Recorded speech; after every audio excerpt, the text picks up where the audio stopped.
Hello learners, I hope you all are doing good. This is Ashish Kumar once again. Welcome you all to WS Cube Cyber Security.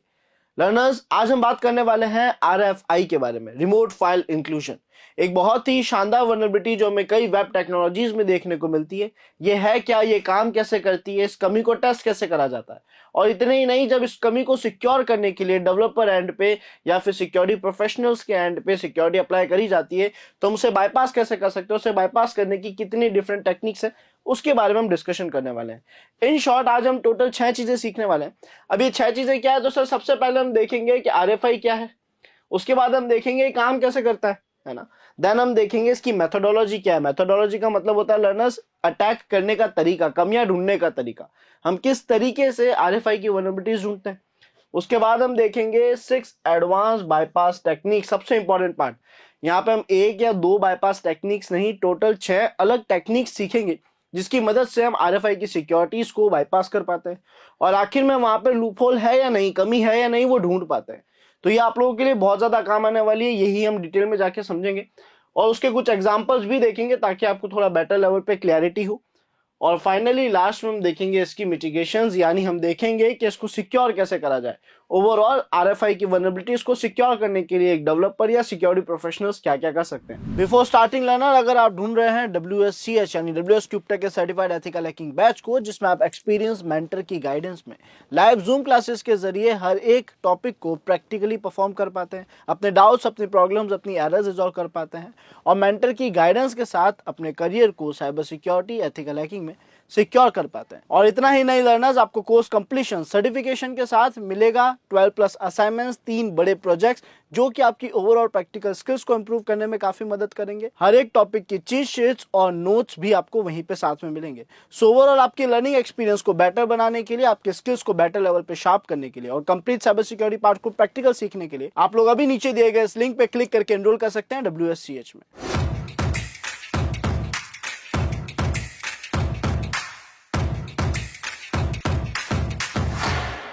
सबसे पहला topic है, सबसे पहला pointer है कि RFI की exact working क्या है, आरएफआई काम कैसे करता है। तो मान लेते हैं यहाँ पे कि हमारे पास एक सर्वर है। एक सर्वर यानी एक ऐसी जगह जहां पर हम वेबसाइट चला पाते हैं। फॉर एग्जांपल ये wscubetech.com नाम की हमारी वेबसाइट है, ठीक है, जिसपे क्लाइंट्स आएंगे, यूजर्स आएंगे, उस वेबसाइट को यूज लेंगे। जो भी सर्विसेज हम इस वेबसाइट के जरिए शेयर करना चाह रहे हैं, लोग उन वेबसाइट्स को यूज लेंगे, है ना। यहाँ पे हो ये रहा है कि इस वेबसाइट में कुछ कुछ ऐसी इमेजेस है जो डेवलपर नहीं चाहता था कि उन इमेजेस को या उस डेटा को या किसी भी ऐसी फाइल को वो अपने सर्वर में ही स्टोर करे। डेवलपर चाहता था ताकि उसकी वेबसाइट थोड़ी फास्ट लोड हो, या कुछ ऐसा कंटेंट था जो ये अपने सर्वर में नहीं रख सकता था, अपनी स्टोरेज में नहीं रख सकता था। तो ऐसी सभी चीजों को, हो सकता है वो इमेजेस हो सकता है कुछ वीडियोज हो सकता है कुछ प्लगइन्स हो, कोई भी थर्ड पार्टी सर्विस हो, जो ये किसी और कंपनी या किसी और वेबसाइट की यूज ले। फॉर एग्जाम्पल यहाँ ये इमेजेस है और ये इमेजेस ये यूज लेना चाह रहा था गूगल से, तो गूगल इमेजेस को ये अपने सर्वर पे यूज लेना चाह रहा है, जिसके लिए नो डाउट इसने कुछ पैरामीटर्स डिफाइन करे होंगे। जहां जहां इसको इमेजेस की जरूरत है, हो सकता है इसके कंप्लीट यूआरएल में एक पैरामीटर होगा, है ना। मान लेते हैं IMG नाम का। इस IMG नाम के पैरामीटर का काम क्या होगा कि सर इमेजेस को कॉल करना, और यहाँ पे शायद गूगल का एड्रेस आ जाता होगा http://google.com, और जो भी इमेज जैसे logo.png, students.png या student.jpg ऐसी फाइल्स यहाँ पे आ रही होगी। इसका मतलब ये जो पैरामीटर है क्या कर रहा है, IMG नाम का एक पैरामीटर है, वो क्या काम कर रहा है, उसका काम है कि सर जो जो सर्वर्स को फाइल चाहिए दूसरे सर्वर से, दूसरी वेबसाइट से, दूसरे डोमेन से, ये वो डेटा यहाँ पे लाने का काम कर रहा है, उस डेटा को कॉल करने का काम कर रहा है। अब ये बेसिक वर्किंग होती है जिसके अंदर हम आरएफआई की कमी ढूंढते हैं। ये एक बेसिक वर्किंग थी जिसमें एक सर्वर दूसरे सर्वर से डेटा फाइल्स कॉल कर रहा था, कुछ पर्टिकुलर पैरामीटर्स की मदद से उन्हें मैनेज कर रहा था। इस पैरामीटर में जब हम कमी ढूंढते हैं, और ऐसी कमी ढूंढते हैं कि हम यहाँ पे नॉर्मल सर्वर की जगह, नॉर्मली क्या हो रहा था, गूगल का डेटा आ रहा था, गूगल की इमेजेस यहाँ पे यूज ली जा रही थी। अगर हम यहाँ पे गूगल की इमेजेस ना डाल के एक हैकर की इमेज डाल दें, है ना, हैकर की कोई मिलिशियस पेलोड, हैकर का कोई मिलिशियस प्रोग्राम यहाँ पे रन करवा दे, तो इसी को हम आरएफआई कहते हैं, रिमोट फाइल इंक्लूजन कहते हैं। इसकी और बेटर क्लैरिटी के लिए, इसको और अच्छे से समझने के लिए हम व्हाट इज आरएफआई को थोड़ा डिटेल में समझते हैं। आरएफआई एग्जैक्टली है क्या। तो सर आरएफआई का फुल फॉर्म है रिमोट फाइल इंक्लूजन, इसमें हो क्या रहा है कि सर ये इंक्लूड कर रहा है अनदर सर्वर की फाइल्स को, यानी एक नॉर्मल सर्वर जब किसी भी दूसरे डोमेन, किसी भी दूसरे सर्वर से कोई फाइल कॉल कर रहा है, किसी भी चीज को यूज ले रहा है, तो वहां पे इस कमी को ढूंढा जाता है। क्या करते हैं सर, हम सबसे पहले वर्नेबल पैरामीटर ढूंढते हैं। हम एक ऐसा पैरामीटर ढूंढते हैं जिसमें कमियां हो, उन कमियों की मदद से हमारे लिए अटैक करना आसान हो जाएगा। और फाइनली हम वहां पे क्या करते हैं, अपलोड करते हैं या एग्जीक्यूट करते हैं मिलिशियस कोड को। हम कोशिश करते हैं कि भाई जहां भी वर्नेबल पैरामीटर है जो दूसरे सर्वर से फाइल कॉल कर रहा है, क्यों ना वहां पे हम एक मिलिशियस फाइल कॉल कर दे, वहां पे हम हमारा कोई मिलिशियस पेलोड कॉल कर दे। और अगर वो पेलोड रन हो रहा है, उसका कोड रन हो रहा है या वो अपलोड भी हो चुका है, तो वो RFI या फिर फाइल अपलोड की वल्नरेबिलिटी में काउंट हो जाएगा। अब सर इसके बारे में थोड़ा और डिटेल में समझने के लिए, यानी इसके कुछ और पॉइंटर्स को क्लियर करने के लिए, जैसे ये ओवरऑल वर्क कैसे कर रहा है, इसका मतलब ये है कि सर कोई भी टेक्नोलॉजी हो, जैसे हमने LFI की भी बारे में समझा, LFI की वीडियो आप सभी ने देखी होगी, तो वहां पे जब हमने देखा तो हमें समझ आया कि सर कोई भी टेक्नोलॉजी हो, चाहे वो PHP हो, ASP.NET हो, JS हो यानी जावास्क्रिप्ट हो, ये सब कुछ फंक्शंस बनाता है फाइल्स कॉल करने के लिए। जैसे अगर PHP की बात करें तो या तो ये इंक्लूड फंक्शन को यूज लेता है जिसमें ये पेज नाम के पैरामीटर के अंदर फाइल्स कॉल कर रहा है ना, या फिर रिक्वायर नाम की फंक्शन को यूज लेता है। ASP.NET की बात करें तो रिस्पॉन्स डॉट राइट फाइल या फिर सर्वर डॉट एग्जीक्यूट, इन फंक्शंस का यूज लिया जाता है फाइल्स को कॉल करने के लिए, है ना। और यहाँ पे JS की बात करें तो ये इंक्लूड फंक्शन को यूज लेता है, पेज नाम का पैरामीटर डिफाइन कर दिया है, जो भी फाइल है वो उसके अंदर काउंट होगी, यानी पेज नाम का पैरामीटर ने मैनेज करेगा। ये सब वो फंक्शंस थे जो फाइल ऑपरेशंस को मैनेज कर देते हैं, और इन्हीं में हम कमी ढूंढते हैं LFI की, RFI की या फाइल अपलोड की। अब खास बात यह है कि RFI की कमी सबसे ज्यादा मिलती क्यों है। RFI की कमी ज्यादा मिलने के चांसेस ये है, ज्यादा मिलने की रीजंस ये है कि हमारी php.ini नाम की फाइल होती है, कॉन्फ़िगरेशन फाइल होती है PHP की। अब इस PHP की कॉन्फ़िगरेशन फाइल में बाय डिफॉल्ट ये जो दो कंटेंट है, ये जो दो पैरामीटर्स हैं, allow URL f open, allow URL include, ये दोनों यहाँ पे फिलहाल ऑफ है, जो रहने भी चाहिए। क्योंकि अगर ये ऑन हो जाते हैं, यानी अगर ये दोनों चीजें अलाउ कर दी जाती है, तो ये वल्नरेबिलिटी का रूप ले लेगी, यानी ये वो लूपहोल क्रिएट कर देगी, ये वो मिसकॉन्फ़िगरेशन होगी जिसकी वजह से यहाँ पे LFI, RFI या फिर फाइल अपलोड की वल्नरेबिलिटी इजीली ट्राई करी जा सकती है। तो आई होप आप सभी को ये काम कैसे कर रहा है, इसकी बेसिक टेक्निकलिटी क्या है, यानी ना डेवलपर्स ने क्या क्या कोड्स लिखे वो तो समझ आ गया, और php.ini की कौन सी कॉन्फ़िगरेशन इसे सिक्योर या वर्नेबल बना सकती है उसका भी आइडिया लग गया। अब इसके बारे में थोड़ा और डिटेल में देखते हैं कि सर इसकी मेथोडोलॉजी क्या है। बेसिकली जब टेस्ट करा जाता है तो प्रोसेस क्या है टेस्टिंग करने का, तो मेथोडोलॉजी का एग्जैक्ट मीनिंग क्या है। मेथोडोलॉजी का मतलब है वो प्रोसेस क्या है जिसकी वजह से आपको कमी मिलेगी, आप किस स्टेप बाय स्टेप तरीके से कमियों को ढूंढेंगे। तो सबसे पहला स्टेप मेरे पास आता है ये पैरामीटर्स ढूंढे जाए, फाइंड पैरामीटर्स, है ना। अब आपको एक URL में, रिक्वेस्ट में, रिस्पॉन्स में जो बॉडी पार्ट होता है, गेट पार्ट होता है, कई जगहों पे बहुत सारे पैरामीटर्स मिलते हैं। आई होप पैरामीटर सभी को पता है, जैसे ID इक्वल्स टू 1 लिखा है, नेम इक्वल्स टू आशीष लिखा है, page equals to logo dot JPG लिखा है, ये सब पैरामीटर्स हैं, है ना। तो कुछ ऐसे पैरामीटर्स हो सकते हैं जैसे पेज, फाइल, टेम्पलेट, LOC यानी लोकेशन और URL। ये पैरामीटर्स के नाम यहाँ पे इसलिए लिखे ताकि आपको आइडिया लग जाए कि जब भी आपको कुछ ऐसे पैरामीटर्स दिखे जिनके नाम कुछ ऐसे हो, तो आपको समझ आ जाएगा कि फाइल से जुड़े हुए टास्क कर रहे हैं। और RFI, LFI और फाइल अपलोड, ये सारी ही कमियां उन पैरामीटर्स में ही टेस्ट करी जाती है जो फाइल से जुड़े हुए टास्क करते हैं। तो असल में जब भी हम RFI की वल्नरेबिलिटी ढूंढने जाते हैं तो हम कुछ ऐसे पैरामीटर्स को ढूंढते हैं जिसको नाम पढ़ के, जिनका नाम पढ़ के, जिनके काम को देख के हमें समझ आ जाए कि ये फाइल से जुड़े हुए टास्क कर रहे हैं, इनका काम है फाइल्स को कॉल करना या उन्हें एग्जीक्यूट करना। और वहां पे हम RFI टेस्ट करते हैं। कैसे करेंगे, तो सर जैसे हमें कोई पैरामीटर मिला, हम वहां पे एक्सटर्नल URL डाल के देखेंगे। फॉर एग्जांपल एक बेसिक डोमेन था example.com नाम का, index.php नाम की कोई फाइल ओपन थी वहां पे, और उस फाइल में एक पैरामीटर यूज दिया जा रहा था जिसका नाम था पेज। इस पेज पैरामीटर के आगे हमने क्या करा, एक हैकर का वेबसाइट और उसकी एक malicious.php नाम की फाइल हमने यहाँ पे दे दी। तो जैसे ही सर हमने ऐसा करा, यानी एक malicious.php फाइल हमने यहाँ पे से अलॉट करी, यहाँ रन हुई है ये पेज पैरामीटर की वजह से। अगर ये फाइल कॉल हो जाती है तो ये वल्नरेबिलिटी मानी जाएगी, हमें आइडिया लग जाएगा कि यहाँ पे RFI की वल्नरेबिलिटी है, क्योंकि ये फाइल इस डोमेन में, इस वेबसाइट में ओपन होगी। ओपन क्यों हुई, क्योंकि सर इस पैरामीटर में कमी थी। तो सर हमने यहाँ पे इस पे एक्सटर्नल लिंक्स डाल के देखी, काम करा तो बहुत अच्छा है, नहीं करा तो क्या करेंगे। अगर इसने काम नहीं करा तो हम डिटेक्ट करेंगे सिक्योरिटी क्या है, यानी वो क्या सिक्योरिटी टेक्निक्स हो सकती है जिसकी वजह से हमारे इस एड्रेस ने काम नहीं करा। तो यहाँ पे हमारे लिए कुछ टेक्निक्स भी लिखी है जिससे हमें आइडिया लग जाए कि ये हमारे लिए सिक्योर है या नहीं। सबसे पहला पार्ट है इनपुट वैलिडेशन एंड सैनिटाइजेशन। इसका मतलब कि सर आप जो भी यूजर इनपुट दे रहा है वहां पे थोड़े रिस्ट्रिक्शंस बढ़ा दो, उसको बोलो कि आप ऐसा इनपुट दे सकते हो, ये फाइल का नाम दे सकते हो, ये नहीं दे सकते, एक्सटेंशन के वैलिडेशन, अलग अलग वैलिडेशन लगा सकते हो, जिसकी वजह से यूजर कोई भी बेकार इनपुट नहीं दे पाएगा, मिलीशियस इनपुट नहीं दे पाएगा जो आपके लिए हार्मफुल साबित हो। सेकंड पॉइंटर कहता है कि सर अपने फायरवॉल के जरिए अच्छी प्रोटेक्शन अप्लाई हो जाती है, आपका जो फायरवॉल है उसकी मदद से अच्छी प्रोटेक्शन अप्लाई हो जाएगी। क्यों? क्योंकि फायरवॉल आते जाते पैकेज पर नजर रखता है। कई ऐसे रूल्स हैं जिसके बारे में अभी हम आगे चल के पढ़ेंगे जब बाईपास टेक्निक सीखेंगे। तो कई ऐसे रूल्स हैं जिसको अगर हमने बाईपास नहीं करा तो केवल फायरवॉल की मदद से हम सिक्योर हो जाते हैं, यानी आरएफआई की कमी सिक्योर हो जाती है। ऑल्दो बाईपास करने की टेक्निक्स है उसको हम डिस्कस करेंगे। फिर आता है कॉन्फ़िगरेशन सेटिंग्स। जैसा मैंने आपको बताया हमारे पास php.ini नाम की फाइल होती है। तो अब ये जो php.ini फाइल है क्या है? php की कॉन्फ़िगरेशन फाइल है। अगर उसमें हमने सही से कॉन्फ़िगरेशन कर दी है, वो ऐप ओपन और यूआरएल्स को हमने अलाउ नहीं किया है, तो वैसे भी हम आरएफआई एलएफआई से काफी हद तक सिक्योर रह सकते हैं या फाइल अपलोड से सिक्योर रह सकते हैं। तो कॉन्फ़िगरेशन सही होने से काफी इफेक्ट पड़ता है, चीजें सिक्योर हो जाएगी। और क्या सिक्योरिटी लगाई जा सकती है डेवलपर ने, और क्या सिक्योरिटी लगाई गई होगी? तो sir file and directory control, यहाँ पे फाइल्स की परमिशंस और कौन कौन से कंटेंट एक्सेस करे जा सकते हैं, कौन से फोल्डर्स के अंदर ही आपको रहना, उस कौन से फोल्डर के बाहर का डेटा एक्सेस नहीं होना चाहिए, ये सारी सिक्योरिटी यहाँ अप्लाई कर दी।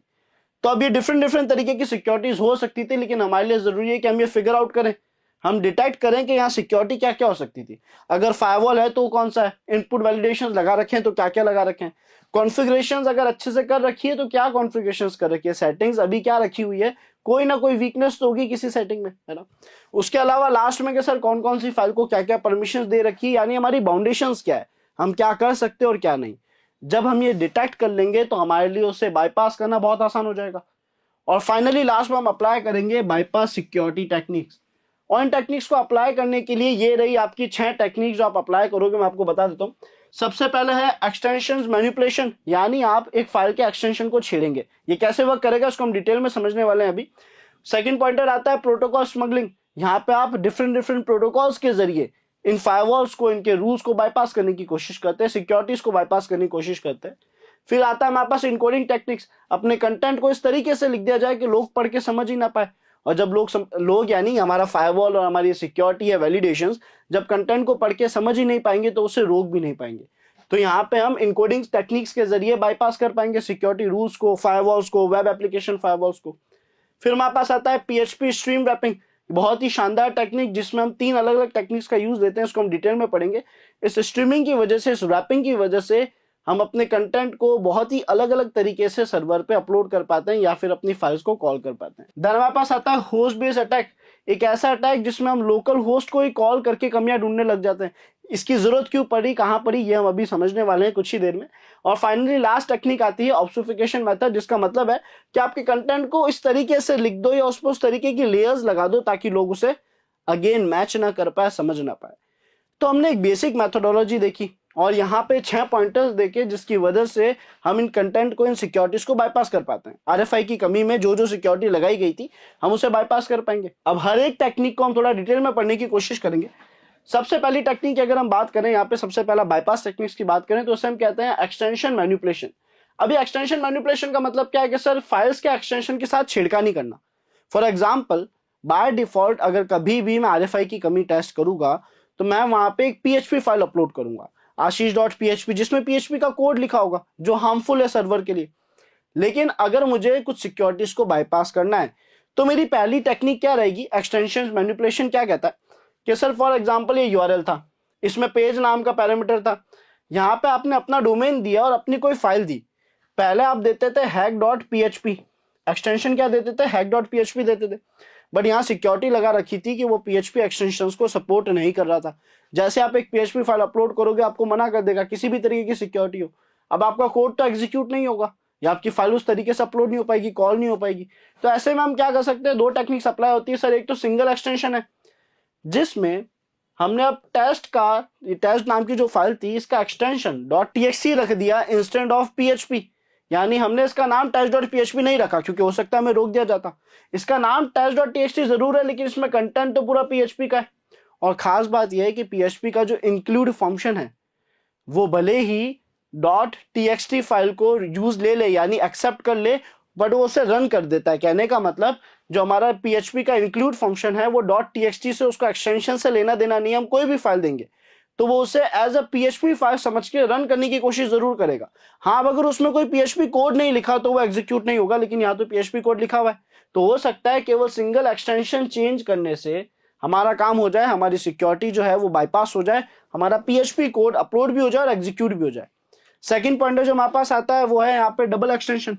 अब डबल एक्सटेंशन में क्या हो रहा है, तो सर आप एक से ज्यादा एक्सटेंशन ऐड कर रहे हो। फॉर एग्जाम्पल test.txt.php, हो सकता है जो सिक्योरिटी कोड लगाया गया है वो केवल .txt देख के ही सेटिस्फाई हो जाए। उसने जैसे ही .txt मैच करा, .txt मिल गया, वो वहां पे सेटिस्फाई हो गया, उसका रूल, उसका जो भी उसने कंडीशन बनाई हुई थी वो ट्रू हो गई, तो वो शायद इस फाइल को कॉल कर ले, इस फाइल को अपलोड कर ले। लेकिन अगर सिक्योरिटी रूल्स में ये है कि .php फाइल नहीं होनी चाहिए, देखो या तो सिक्योरिटी रूल ये होगा कि आपकी फाइल .txt होनी चाहिए।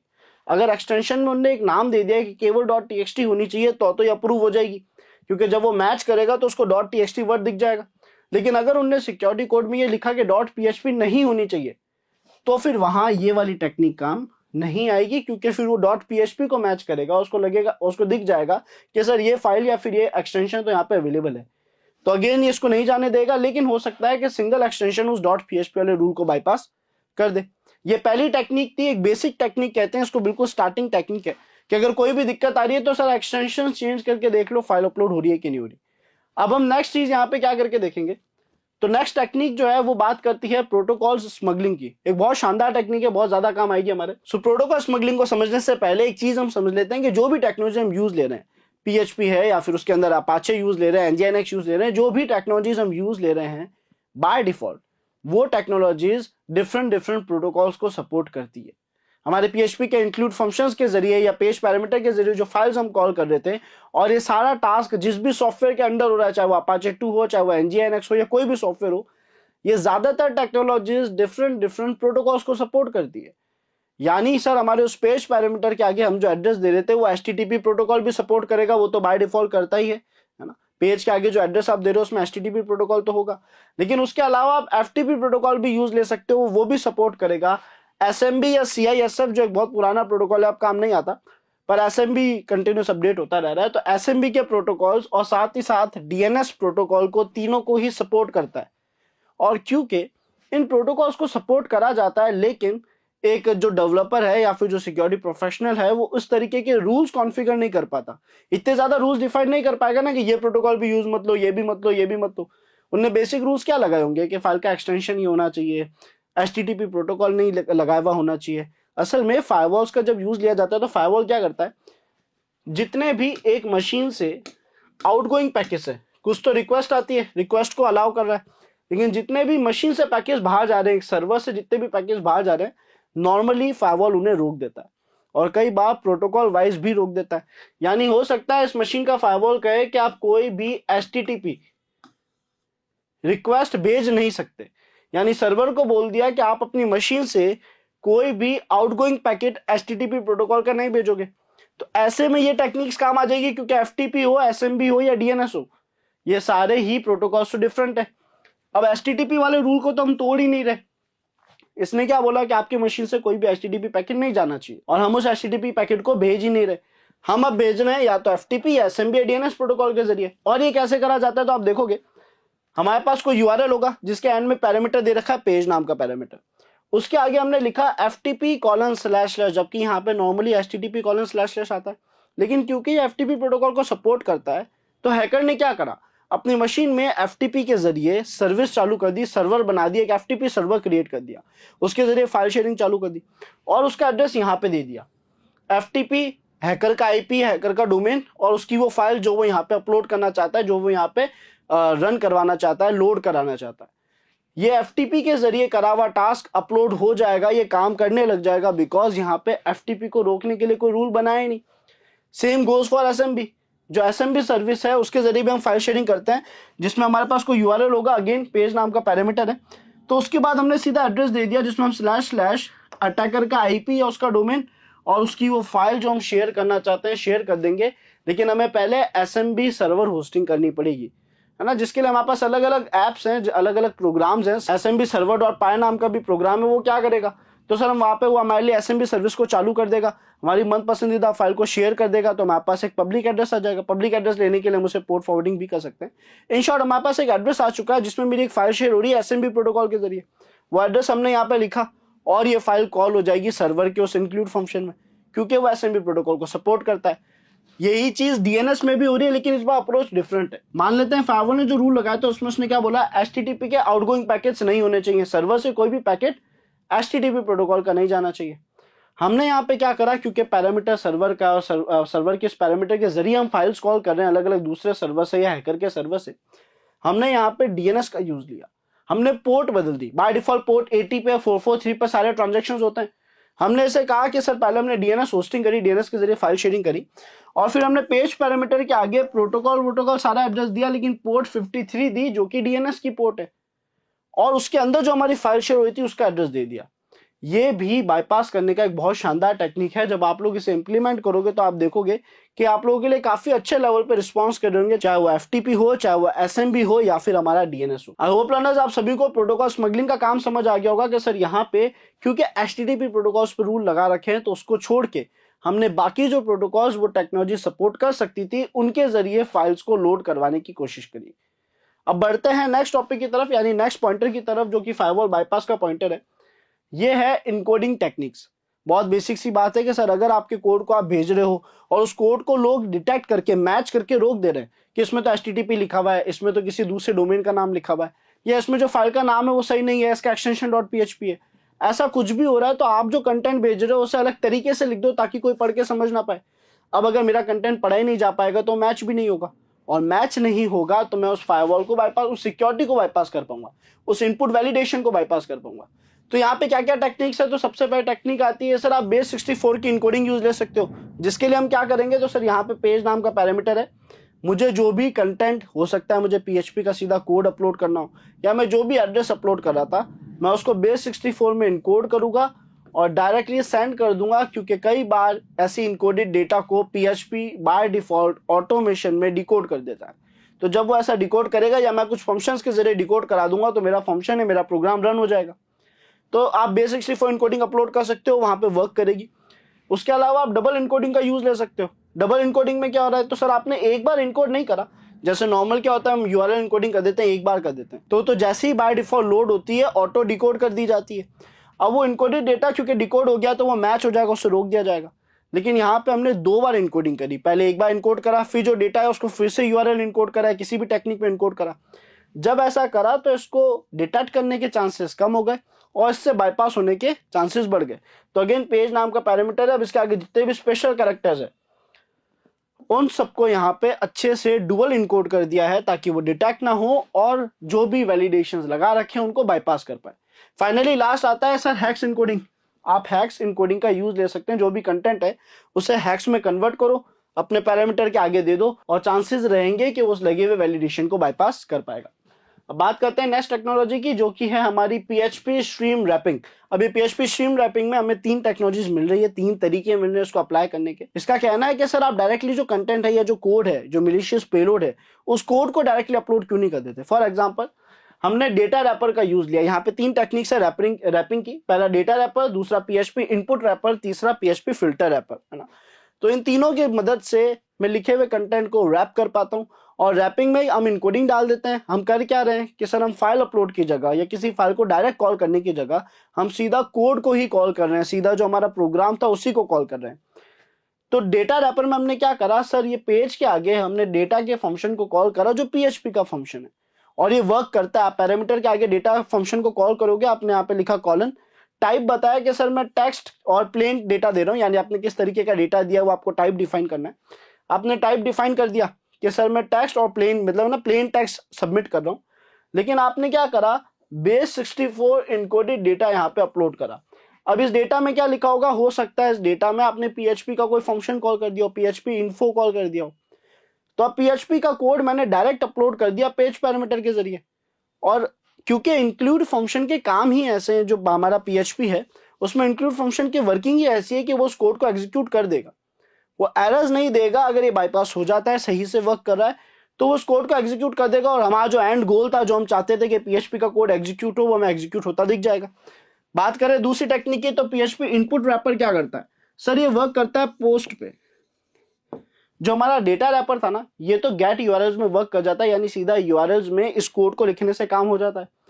लेकिन जो हमारा पीएचपी इनपुट रैपर है, ये इनपुट बॉक्स की तरह है एक तरीके से, और ये काम आता है बॉडी पार्ट में, है ना। यानी जब एक रिक्वेस्ट के बॉडी सेक्शन के जरिए डेटा भेजना होता है या फिर बाईपास के कोड भेजने होते हैं, तो वहां पे पीएचपी इनपुट रैपर काम आता है। आपने क्या करा, फॉर एग्जाम्पल पेज नाम का पैरामीटर था, अब चाहे ये गेट में हो चाहे ये पोस्ट में हो, पेज नाम का पैरामीटर कहीं पे भी हो, आप इसके आगे एक फंक्शन डाल दोगे पीएचपी इनपुट का, और उसके बाद आप क्या करोगे, एक इनपुट बॉक्स क्रिएट करोगे। उस इनपुट बॉक्स में आप जो भी कोड एग्जीक्यूट कराना चाहते हो वो एग्जीक्यूट करा दोगे। तो क्योंकि अब इस पेज के आगे मैंने पीएचपी इनपुट फंक्शन को कॉल करा है, जो असल में इस डेटा को यहाँ पे ले लेगा। तो जैसे ही ये कंटेंट अपलोड होगा या जैसे ही मैं इस पर टास्क परफॉर्म करूंगा, मैं चाहूँ तो एक एचटीएमएल फाइल बना के भी इस काम को कर सकता हूँ, और मैं चाहूँ तो यहाँ पे से डायरेक्टली पेज के अंदर पीएचपी इनपुट फंक्शन को कॉल करके इनपुट में मुझे कुछ डेटा देना है, डेटा मैंने दे दिया ये पीएचपी इन्फो का, एक फंक्शन कॉल कर दिया। जैसे ही हमने कॉल करा तो ऐसा करने पे हमारा सर्वर इस कोड को एग्जीक्यूट कर लेगा। एक बहुत ही एडवांस रैपिंग टेक्निक है, आपके काफी काम आ सकती है। सही तरीके से इंप्लीमेंट करने के लिए आपको थोड़ी प्रैक्टिस करनी पड़ेगी।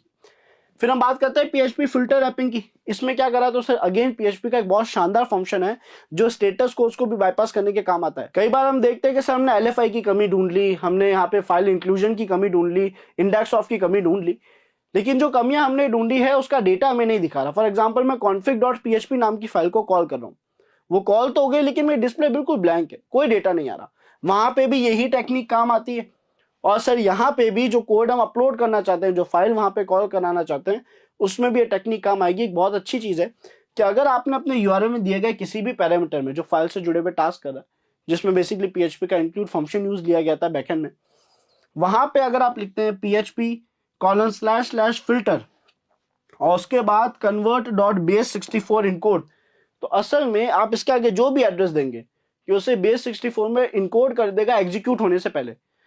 तो सबसे पहले इस कंटेंट को इनकोड करेगा फिर एग्जीक्यूट करेगा। तो अगर मैंने यहाँ पे कोई एड्रेस दिया है, मैं नहीं चाहता ये एड्रेस कोई भी डिटेक्ट करे, कोई भी वर्ड मैच करे, मुझे ब्लॉक करे, तो मैंने यहाँ पे इनकोडिंग डाल दी base64 की, ये अपना आप इस कंटेंट को इनकोड करके सेंड करेगा और वहां जाके डिकोड कर देगा। तो जब ये ऐसा करेगा तो मेरा malicious कोड अपलोड हो चुका है।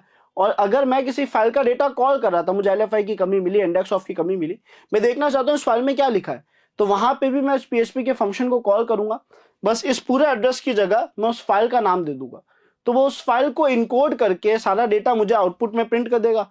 फिर उस डेटा को कॉपी करूंगा, base64 में डिकोड कर दूंगा, तो असल में सर्वर पे जो फाइल पड़ी थी उसमें जितना भी डेटा था वो सारा मैं देख पाऊंगा।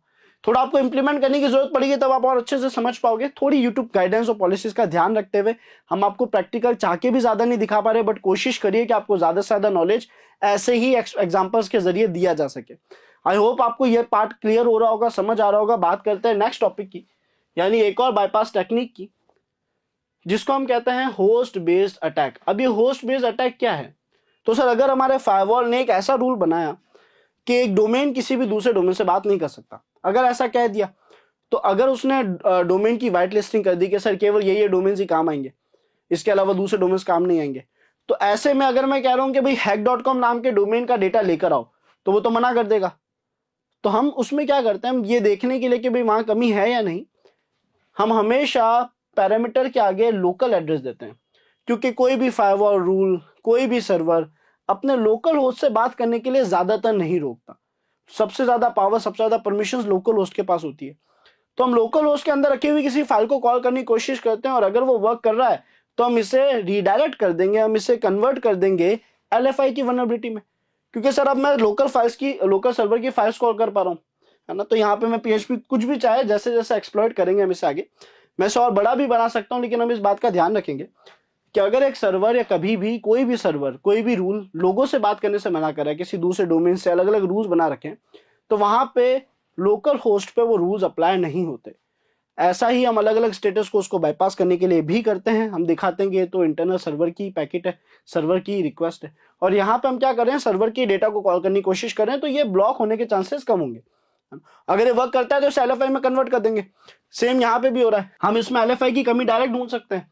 जो भी पैरामीटर है उसके आगे हम फाइल ऑपरेटर के जरिए, जिसके अंदर हम सर्वर की फाइल्स कॉल कर पाते हैं, उसके आगे अलग अलग एड्रेसेस देके फाइल ले लेंगे, या फिर डॉट डॉट स्लैश के जरिए है ना, एक डायरेक्टरी बैक आने का जो हमारा कोड है।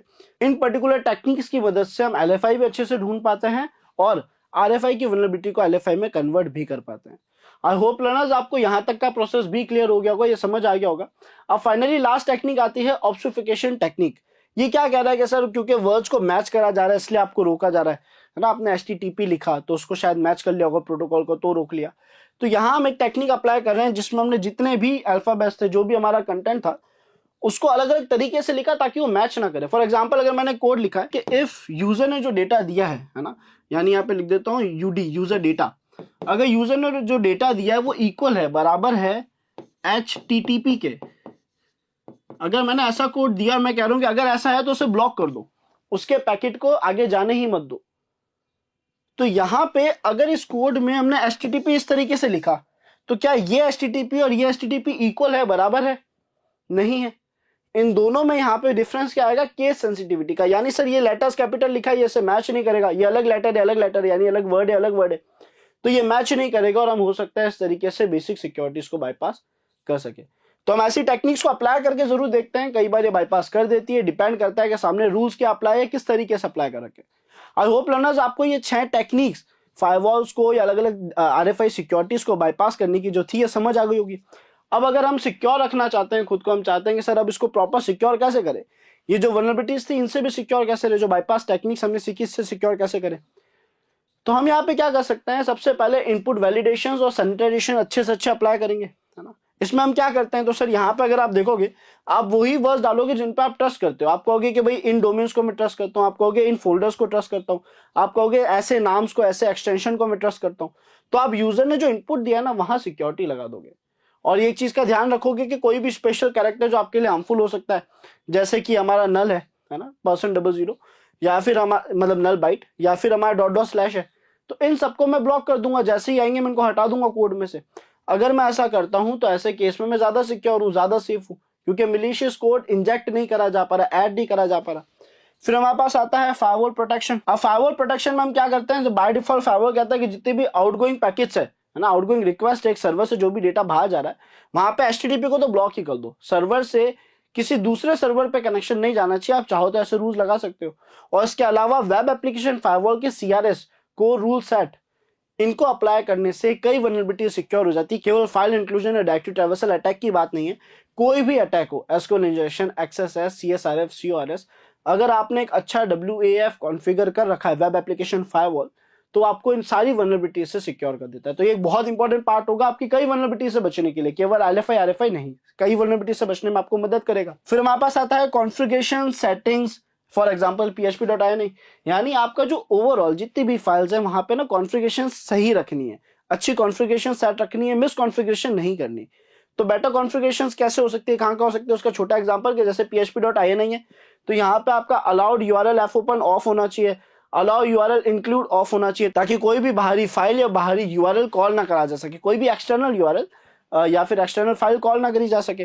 फिर हमारे पास आता है फाइल एंड डायरेक्टरी कंट्रोल्स, जिसमें हम फाइल की परमिशंस पे रिस्ट्रिक्शंस लगाते हैं, यानी बाय डिफॉल्ट फाइल की परमिशन सेट कर देंगे, रीड राइट एग्जीक्यूट, ये जो परमिशंस होती है, कौन कौन से ग्रुप है, कौन एक्सेस कर पाएगा, कौन नहीं कर पाएगा, कुछ वो वैलिडेशंस और रूल सेट कर देंगे। और जो उसका दूसरा पार्ट है यहाँ पे, उसमें हम क्या करेंगे, रूट रिस्ट्रिक्शंस लगा देंगे, यानी लोकेशंस के रिस्ट्रिक्शंस लगा देंगे। फॉर एग्जांपल हम एक कोड का यूज लेते हैं, ये ओपन बेस DIR, इसके अगर आगे मैंने कोई एड्रेस दे दिया है तो इसका मतलब मैंने इंक्लूड फंक्शन को बाउंड कर दिया है, मैंने उसे कह दिया कि इस डायरेक्टरी के अलावा आप किसी भी डायरेक्टरी का कोई कंटेंट एक्सेस नहीं कर सकते। तो यानी हमने यहाँ पे डायरेक्टरी वैलिडेशन दे दिया, रिस्ट्रिक्शंस लगा दिए कि आपके पास केवल इसी कंटेंट को एक्सेस करने की परमिशन है। सो ओवरऑल लर्नर्स, ये सारी टेक्नोलॉजीज, ये सारी टेक्निक्स आपको मदद करती है RFI से सिक्योर रहने में। और अभी जो हमने 6 टेक्निक्स देखी वो बहुत अच्छा सपोर्ट करेगी RFI की वल्नरेबिलिटीज ढूंढ के उसे रिपोर्ट करके सिक्योर करने में। सो मिलते हैं लर्नर्स नेक्स्ट वीडियो में। अगर आप लोगों को ये वीडियोस पसंद आ रहे हैं तो हमें लाइक और कमेंट करके अपडेट करें, ताकि हम ऐसे ही कुछ और वेब पेन टेस्टिंग टेक्निक्स और उसे बाईपास करने की कुछ एडवांस टेक्निक्स भी आप लोगों के लिए ला सके। Thank you.